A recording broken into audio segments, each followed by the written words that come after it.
Ladies and gents, welcome once again to the TalkingTelly Podcast, where today we got an interesting one for you. A first, if you will. We, just Wednesday gone, recently went out and saw Beat The Lotto, world premiere in the Lighthouse Cinema in Dublin. And, tickets were completely sold out for this event. Hour and a half documentary, and 20-minute Q&A afterwards with Miriam O'Callaghan. She did the questions, and then you had one of the main characters from the movie as well. I think his name was Stefan Milkovic. Yeah, it was like Klinkovic or something. I think it was Minkovic, and you had Ross Whitaker, the director, there as well. Yeah. And this was a first time experience for me, ever going to like a premiere where you have a Q&A with the director afterwards. Mm-hmm. And we just thought today we'd come in, give you an honest review of the movie, honest review of the experience, and of Dublin Irish Film Festival in general. So yeah, first things first, what do you think about the Lighthouse Cinema? I thought it was a very nice cinema. I thought everything was done well, the presentation, the way they fed us in. No, I would say this is supposed to be this gala, this kind of, get together after. But when you leave, it's slammed. There's nowhere to stand. There's nowhere to crowd around. There's nothing. I mean, even trying to leave took ages just because of people, just standing in random places, trying to get a photo with, their logo, trying to, be at the bar. I think it was a bit naive to try and have this gathering in that area, considering it was so small. Yet again, it was a double header for the night. So we will say it now. We went off and we saw Screen Ireland's gala. So this is called the mid-event gala. That's what we went out to go and see, and that was Beat The Lotto. And this is like the RTÉ's equivalent of their big night. So you had a lot of RTÉ stars and stuff like that in the crowds. But you also had the Lord Mayor's gala on the same night.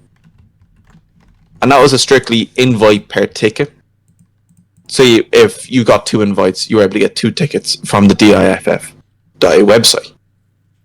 Now, yet again, I don't think it's too hard to get tickets. I did a little bit more investigating on the Lord Mayor's gala, and I found that if you sign up to the newsletter 6 months in advance, you get sent out the invitation, which is pretty cool. Definitely something to know for next year, but they decided to put the mid-event gala and the Lord Mayor's gala on the same night. Yeah, that was no. Which did not work. Mm-hmm.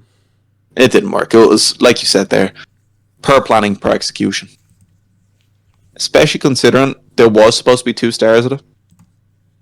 Pierce Brosnan and Helena Bonham Carter. Both of them were supposed to be at the premiere for the Lord Mayor's gala. And you're expecting 2 big stars to wait around. You could see them. They were waiting in queue, waiting in line to get into the movie while we were walking out of the last one. Oh, I didn't notice. Yeah, that's what all the people were doing along the side. You could see them queuing around. I think they were standing in that big line. That's because they were waiting to get into the cinema. Yeah. Which is a bit crazy in my opinion. You wouldn't really expect that, Yeah.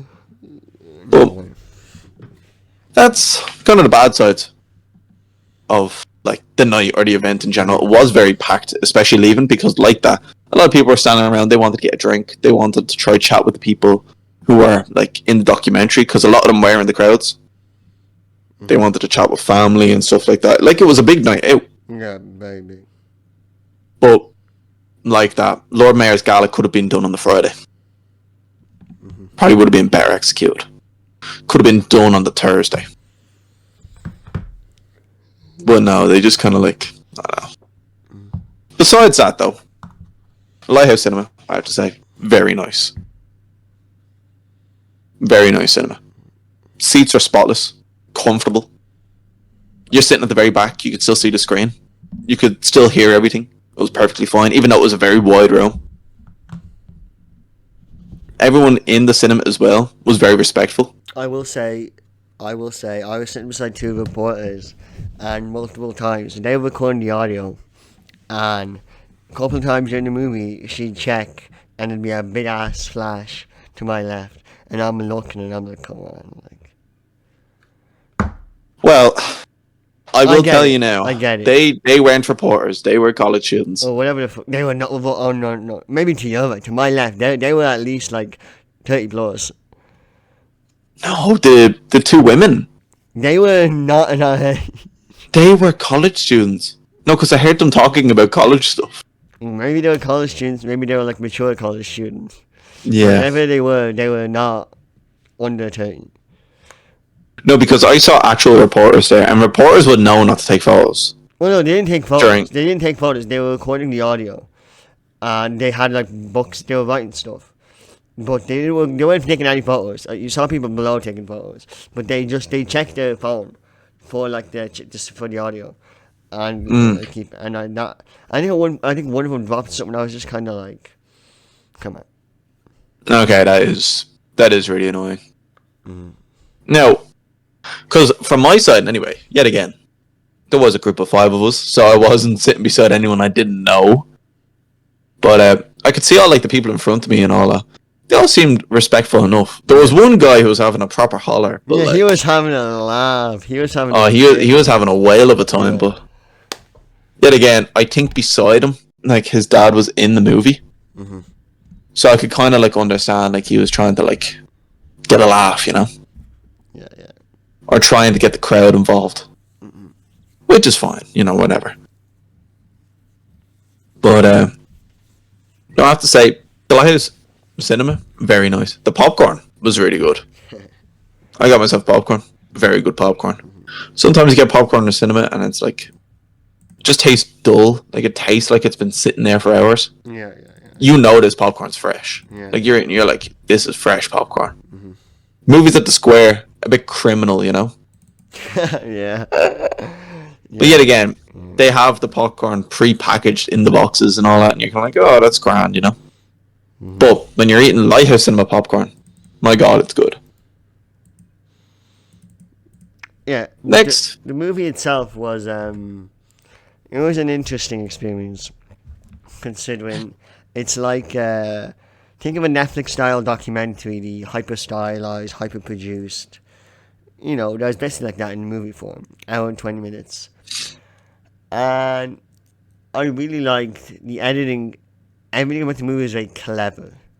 The movie was very witty, and particularly the way they blended in the media from the early 90s. Because it's about how these bunch of Irish fellas formed a group. They called it a syndicate. And they basically wanted to beat the lotto, to game the system. And they had live footage from the 90s due to this RT reporter. And it was very, very well made, the way they were cutting in between them. I thought that added really nicely. They didn't have to use actors as, you know, the characters when they're young. They just had live video of, you know, Stefan when he's on TV, of Paddy Keogh, of, you know, of the CEO from Paddy Power, Stuart Kelly. They had all the video from him back in the day. So it was really nice to be able to actually see him, you know. Now, I will say, they did use, like, it was only like twice or 3 times to use actors, and they reused clips in a smart way as well. When they talk about like Stefan Minkovic's like his mathematical prowess as a child, they had like an actor there. Yeah. They had like the equations forming around them and stuff like that. You know, young Sheldon style, if they you had will. Also, the scene you definitely remember where he's like beside the stairs and it's out of focus, and he's like to the left. It's like a young man, and you don't see his face, you see his back, and he looks, you know. Oh yeah. They have him. It's like they have him as a kid standing there, and then they have him as a man standing there. Yeah. They had that a couple of times. I thought that was pretty funny. They used that a good few times actually. They did. But I really like how it started, particularly focusing on how the 90s in Ireland went a great time, early 90s, because it can be really easy now. You know, what the world we're going through, to say, oh, it was so much better these times. You could buy a house, you could do this, you could do that. Ireland had the highest unemployment rate in Europe at the time. No one could get a job. And, you know, the troubles were still, you know, hot and heavy. It was very nice to be able to look at that and go, oh, that's what life was like. And then to see the impact that the lotto had on it. Because as Ross Whitaker said, in Ireland, nothing really works properly. Everything works in some way, shape or form, but not on time or not consistently. Apart from the lotto. The lotto never failed. The lotto worked like clockwork. He said, which I quote from him as well. The Lotto is the one institution in Ireland which actually worked better than expected, Yeah, which yeah. is crazy. Like imagine like a form of gambling is the best Yeah. institution for actually working in Ireland. But it But was it like was that. it was the dream. The movie touches upon it a lot. Very like it's not Oh so. yeah. It's like It's the Irish dream. It's not like the American dream, folks. It's not like having the house, having the ranch, all lot of mice and men kind of stuff. yeah, yeah, This is the Irish dream, you know? £1, one punt can put you up into a million. You yeah. can get 250,000 punts. Like Roy Bates could sell you the dream, you know? And people believed it. People Oh loved man, it. people loved a lot. They loved the Lotto. And like you can't blame them. Yet again, this is and like I know this just from like historical fact or whatever.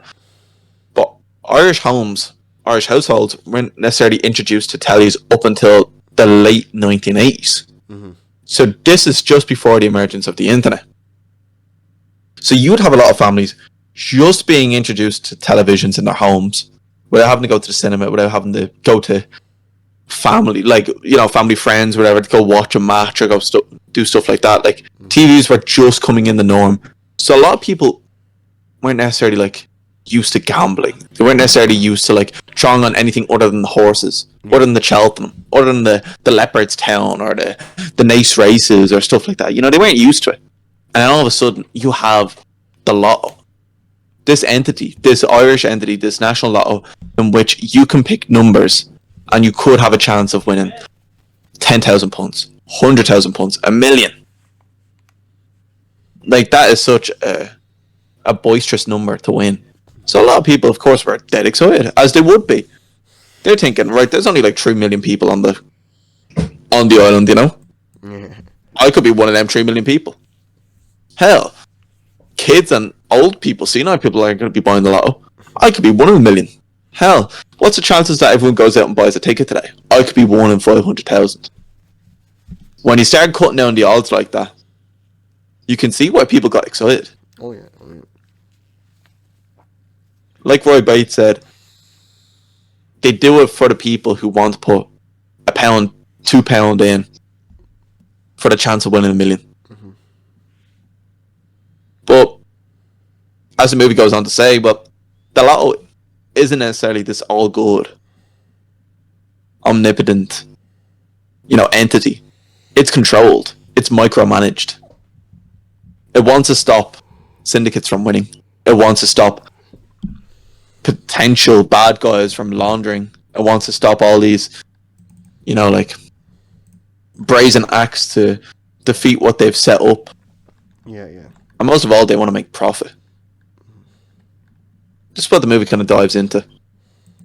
But yeah, I think one of the big questions coming out of it, and we can kind of hypothesize what the outcome was, but what do you think? Do you think the Lotto rigged it so that there was 3 winners? Or do you think it was actually true that there was 3 winners that day? I think they definitely rigged it. I think when you put in 975,000 across all these different, well, they didn't actually 875. They were 100 grand short. When you put in all this money with all the calculations, the fact that if people other if there were more winners, that would be fine. But if anyone would win it, it would be they would win it again.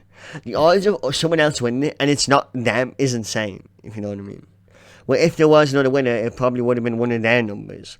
And the fact that it was a smaller syndicate, which they endorse, and a random one-off person in the middle of nowhere, was real suspicious, especially with the performance was done on live TV. So, you can't fake it, you can't do this, you can't do that. He just got handed a paper from one of his, like, employees. Not gonna have anything written on it, you know? Yep. Like, there's no... It was a little facade that they made. Because they knew, Roy Bates knew. He comes up, and, you know, if he says that no one else won it, he's cooked. But with the reporter and the crowd, the movie deals with the aspect of how the public liked and disliked them. Half of them would say, oh, well, these guys, where do they get their money from? They're ruining my odds, you know, they're putting, like, a couple of grand in. I don't have that much money. But then the others are saying, well, it's not illegal. and the lotto, it's not exactly great. So like, why don't they give him a chance? Beat the lotto. And then when Roy Bates says, "Oh, two other people win it," you can see the face of the syndicate member just drop. Yeah, And, he and completely dropped. It wasn't actually Stefan up there. no, I think no, it was one of it his was mates. another member. Yeah. But it was the fact that he was able to like articulate himself so well. Mm-hmm. He was hated by the Pat Kenny's live crowd. Mm-hmm. Like they hated him. You could see the look at the test on their faces. Yeah. They couldn't believe him. Ray Bates, this public figure, this like I forget what you called him, but he was almost like he kind of looked like a patron saint. Like he'd say something, everyone's like, "Hey." He was the head of the lotto, which did so much good in Ireland. He was so philanthropic. He was always it was never like, oh, he was the CEO behind the books. He was the face of it. He would show up every time someone won. He'd always talk about the dream, only a punt or two. And so when he's sitting there and he's like cheesing, he's grinning his face off. When it was a proper villain grin, and they made smart use of that as well. Like they showed his, he had a shit-eating grin. Like it was a menacing grin. It was like a "you didn't win" kind of grin. Like it was awful. It was like awful. Like they talked about it as well, and a lot of the people who are involved in Syndicate talked about as well. I think Paddy Coe was a big voice in it, but he was pretty much saying that the only way Ray Bates could have won in this scenario is if there's more than one winner, and that's what they were like. If there's only one winner, which they thought was them, they were almost certain they were the only winner because there was 3 numbers over 31. I think it was 31, no, 32, 34, 35. Yeah.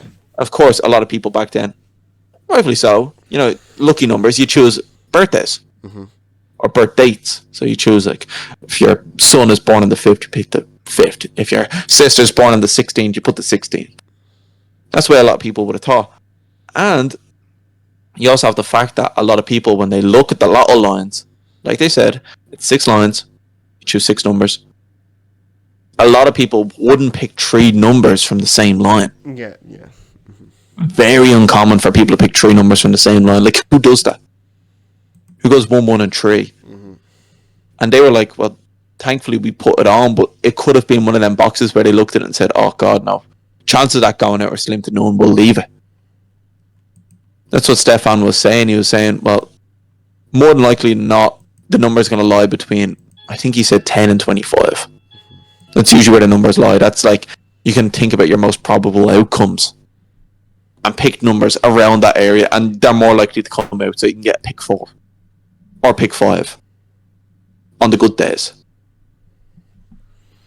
But the fact that 3 numbers lied outside 31, the fact that 3 numbers lied within like 31 to 36, and 3 winners, it's completely suspicious.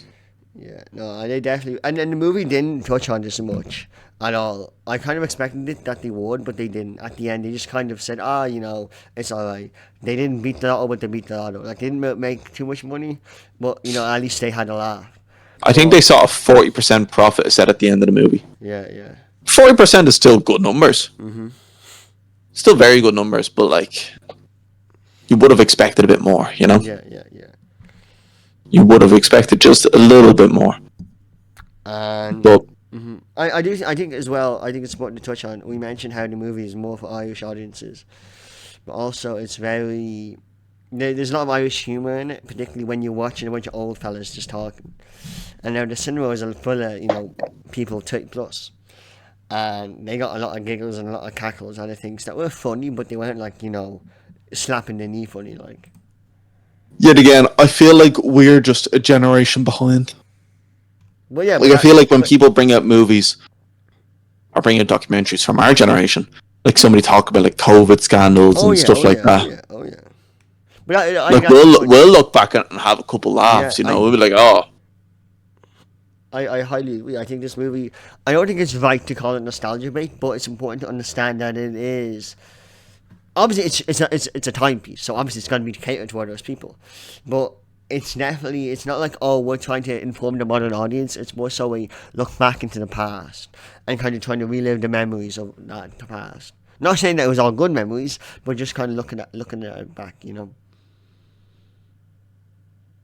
You know, it was definitely like you can see this being shown on RT, and you can see people at home like reminiscing on this period Yeah, because it was definitely like it's like watching an event piece. It's like watching a secondary source event piece. Like if you watch like a World War II documentary, or like you watch like the Troubles documentary or something like that. yep. Like it is trying to reignite people's interest. It is trying to reignite people in this topic, which probably was a point of contention of the time. You know, how could people be so brazen as to launch £1 million into the lotto? Like, how greedy can they be? Yeah. But then, yet again, they pointed out a fatal flaw in the lotto. And nowadays, nobody would think of doing that because, like, how can you? Yeah, everything's just so perfectly set up. Like, there's barely any holes. Like, Stefan talked about in the Q&A that there is still a few holes in the lotto or whatever, but you can't necessarily believe that either. Yet again, I said it when I'm walking out, it felt very Big Short-ish. Like, you have this system which is full of flaws, but people on the outside just fail to recognize it.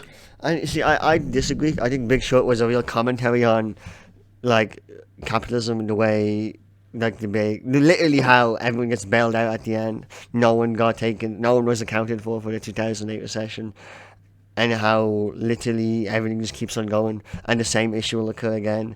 I think I understand the aspect of, oh, it's a group of people trying to do something, but in The Big Short, it was more like, they're almost like prophets of, like, you know, the apocalypse. Literally, they were like, hey, this is gonna crash, and they're like, yeah, shut the fuck up, we're gonna go back to making money. And then it crashes, and they're like, well, nothing we can do, no one saw it coming. Yeah, and you can kind of say it's this way. Like, they saw a hole, and they're like, right, we can work this. We can make money off this. And a lot of But a people are lot like, of characters in Big Short were kind of doing the opposite, particularly Steve Carell's character, where he refused to make money. He kept on sitting it until he was in a negative just to hit the banks more.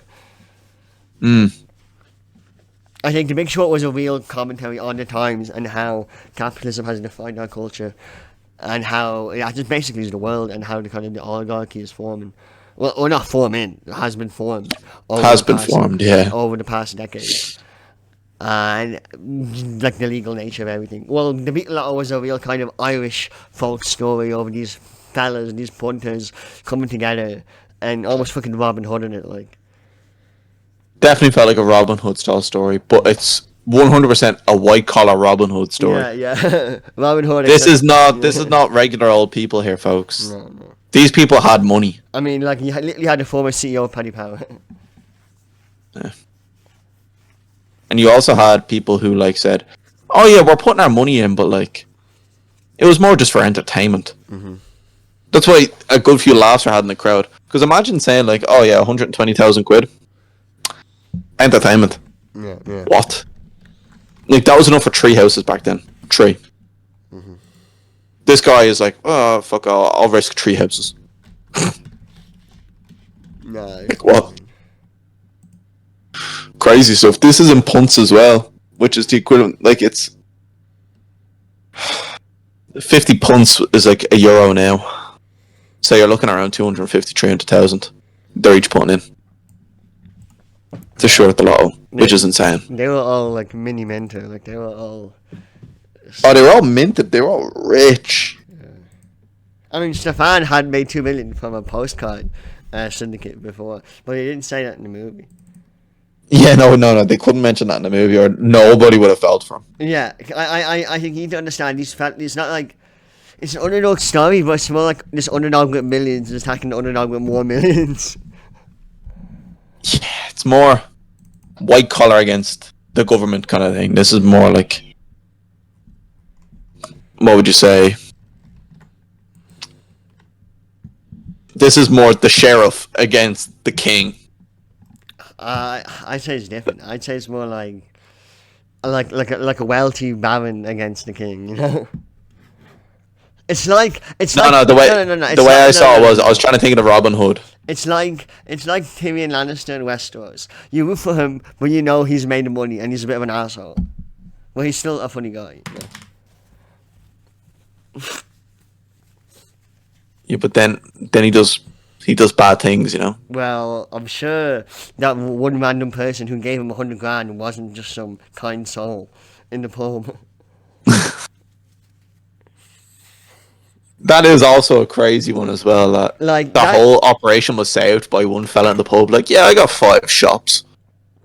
You can use my lotto machines. Like, what the fuck? That is definitely some like mafia shit that they just didn't tell anyone. Oh, 100%, man. That- 100. No, that's a we real- we are that's a not real- we are not condoning what these people done Yeah. because they were. Like, you know these people. They weren't just giving out 25 grand to random kids who work in a shop. That was a real like Molly's game thing where it's like, oh yeah, sure, this happened, you know? Yeah, 100%. Because I was thinking about, I was like, so you're trusting like a random young fella in a shop in the middle of nowhere with 25 grand, and you expect him to sit there all day and put that into that machine? Mhm. And like, what? You say you're going to pay him $1,000 out of it? Yeah, fair enough, yeah. But like, what's stopping him from running with that 25? It's 25 times more than what you're going to give him. I mean, there was that one fella who kept some of the money. Was there? He did. The fella that he went to the shops and he couldn't like. They said the fella who went to the shops and they were closed. The guy in the red shirt, and he said at the end that he kept it. That's kind of mad. Yeah. As in, like, a garage person kept it, or as in, like, one of the syndicate members? He was a syndicate member. Like he went to the shops and they were closed, and he was like, "Fuck, I can't sell this. I can't buy the tickets." So he just kept the money. Fair. Fuck it, fair. No, what I was thinking was, like, one of the garage fellas, because they were driving around to different garages, giving them 25 grand each and saying, put that on the ticket. times were different back then. If it was nowadays, like you cannot just find some bloke on the street and do it like this. You are not going to trust a random fucker on the street. You're not going to trust someone who works in Circle K to throw 25 grand on the machine. Yeah. Like, Yeah. or they're going to look at you like you have 10 heads, call the guards, Yeah. call anyone. And be like, hey, they just have to leave me 25 grand to throw into lotto tickets there. They're definitely laundering money if you want to catch these guys. Yeah. And sure, I know they said they were cleared bills from the bank and all that, and cleared bills have like certain little stamps on them or whatever. Yeah, but like 25 grand? What is stopping random Joe from quitting that day and going home with a deposit on a house? yeah, because the other guy's not gonna be like, hey, the second he stole my 25 grand. It's like, where'd you get the money from? Yeah, exactly. I got cleared. Why didn't you sit with him while he put the money in? Because I had to go around to other places. What do you mean you have to go around to other places? I had to go around to other places and give them 20. I had to beat the lotto. Like, come on, get out of here, get out of town. Like, come on. I think the movie overall was good, and it was a nice movie. It was fun, but I don't think it's something I'd rewatch. No, I know the story now. There's no point in me watching. But if we were to give it an honest rating, an honest review, what are we saying? I'd say it's like a 7 out of 10. I was just about to say the same. Yet again, folks, I don't think this movie is amazing. No. It's a bare bones story. It's a very good movie, but that's it. 7, like it's very good, but it's not great. No, like sure, it's thought provoking, and sure, it's a bit nostalgia baity, like, but it can't go above a 7, in my personal opinion. It's not a gripping story. No. It's not a story where you're rooting for the good guys or you're rooting for the bad guys or you're rooting for anyone. Mm-hmm. It's very much just it's a matter of fact. You sit down, you watch it, you enjoy it, and that's it. You call it a day. Yeah. And yeah, I'm happy to say 7 out of 10. Mm-hmm. Definitely a good Irish movie. I shit a lot on Irish movies, but this is definitely a decent one. Yeah, definitely a decent documentary. Definitely one of the better Irish movies. Yeah, rewatchability wise, you can't rewatch it again. Like you've seen it. You know the story, that's fine. So for that, 7 out of 10. Good movie. Good premise. Directed well. Good shots in it. Syndicate members actually seemed good. Yeah. Interesting perspective on the lotto. Thought provoking. That's it. That's all she wrote.